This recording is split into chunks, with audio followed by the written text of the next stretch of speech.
Ladies and gentlemen, welcome back to the analysis of YOLENO TV. I hope you well from wherever you're watching this channel. Now, I want to start this analysis by encouraging you to please just go below there, take one of your second, subscribe. Please like this video. That is the only support I request from you, ladies and gentlemen. And those who supported us before, thanks so much for making this channel grow. So I have a very interesting topic here. I think this will interest you so much. And Oisa Pit. About the taxes, we have to ask ourselves, is that the right thing to do? We all know Archbishop Oisa Pit and the relationship between Oisa Pit and William Ruto. That is something that is out there in the public domain.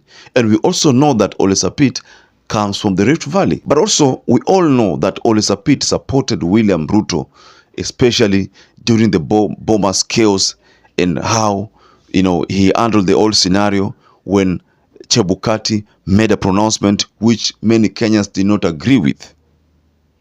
I should also remind you about what Oisa Pit said yesterday. Because one of the clergies who have reacted to the NADCO report and what the courts have done and the issue of opening of servers is Archbishop Oisa Pit. So what is this that Oisa Pit said?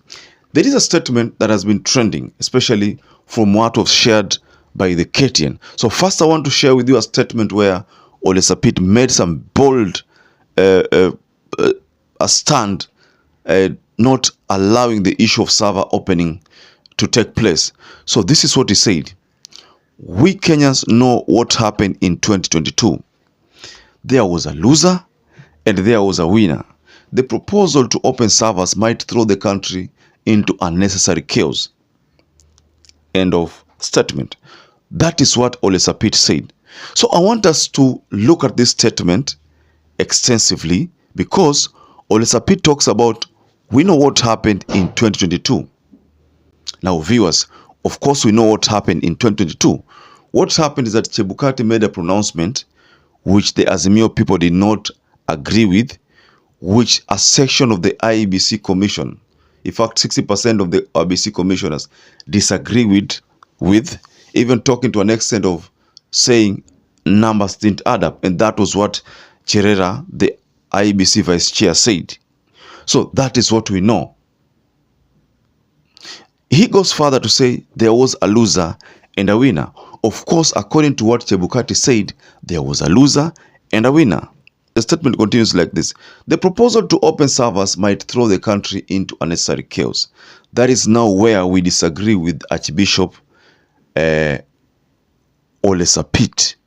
Because we as Kenyans, especially so many Kenyans, think that the best solution to heal the wounds is to open servers, audit these servers, and provide an answer which all Kenyans have been asking for.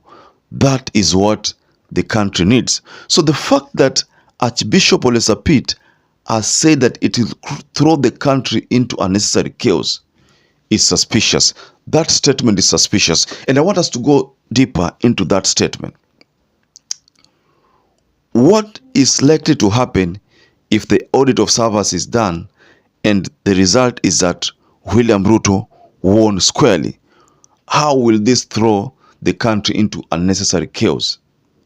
Because if the report is that William Ruto won fairly, I don't think there is anything that is going to happen. But let's just take, for example, this other scenario whereby the server is audited by whoever person is entrusted with it or whichever team.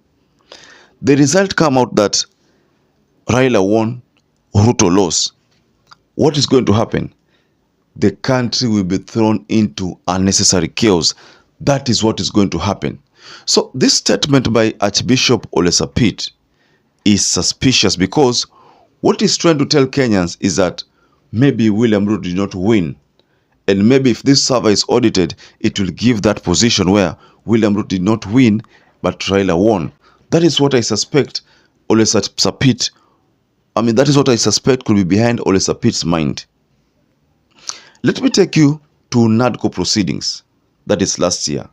And of course, you know, those people were called upon to offer their submissions as probably stakeholders, because the NADCO team talked of calling upon stakeholders, whereby one of the stakeholders was Chebukati, who declined to join the NADCO team. Chebukati declined, and Boyamolu and Gulie, they declined. But then the faction of Cherera, Wandai, and maybe Masit and the other one, the one, they were 4 in number. They agreed to offer their submissions, but the submissions were done virtually from a unknown location. But if you look at what the 4 said, they said, allow these servers to be open so that we can be vindicated. So that was a very strong message. In the Bible, there is a story here I want to share with you, because it's relating to what Chebukati's stand was and Cherera's stand was as far as opening these servers to find the truth. In the book, the Bible, there was a story about 2 women. It's alleged that one of the women, I think her baby could have died, and decided to swap with another baby from another woman, I think. And then in the Bible, it said that the king had to make a decision of splitting this baby to be shared amongst the 2 women. So the woman who had swapped her baby with the other colleague's baby agreed to the splitting, so that they can share the baby. So the king, with his own wisdom, realized that the rightful mother to this baby was the one who was opposing that idea of splitting the baby. So the king, with his own wisdom, made the right decision and gave the baby to the mother who had refused or declined to agree to the splitting of the baby. So that was a wisdom. So in this scenario, Chebukati faction is saying, no audit, we are not interested in the auditing of servers. Cherera says that let's audit this server so that the truth can finally come out. So in your own wisdom, ladies and gentlemen, whom do you think could be telling the truth? That question, just go below the comment section and tell us what you think. I am not going to answer it, but you will answer it below the comment section, because of course you know the answer to that question. So let's get back to last year again. There's a story here. Last year, Smartmatec official was alleged to have come to Kenya, somewhere there, I think around April, May. There was word that a team was in Kenya. And then there was also another narrative that this team in Kenya had come to clean up the servers. What followed later on was that the Kenya Kwanza leaders dramatically agreed to now opening of the servers so that they can be audited. That move was suspicious because they had declined. They had totally declined that these servers cannot, in fact, they should not be audited. They even went to an extent of saying that they don't have the keys to the server room. I mean, that was just a comical kind of move, but that is what they said. As a mere people saw some sinister move in that comment, in that reaction from the Kenya Kwanza people, because how then were they suddenly agreeing to that opening of servers? So these servers, despite the fact that Oisa Pit is saying that they should not be opened, but many people believe that these servers have already been tampered with.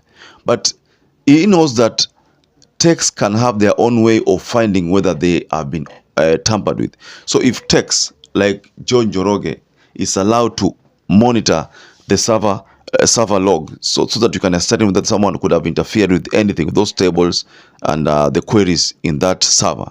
So if they're allowed to audit that part, so Oisa Pit could be afraid that they will be able to tell that someone interfered with this server on a particular date and a particular time.